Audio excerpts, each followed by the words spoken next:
Okay, ma'am? Yeah. Your last suture, ma'am. You finished, okay? Okay. So your eye bags are gone.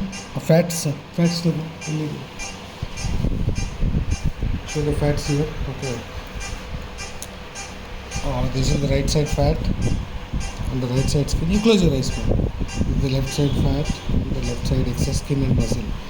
Okay. For baggy eyes, if you can see here now, the bags are gone and the eyelid is nicely lifted up. You can see.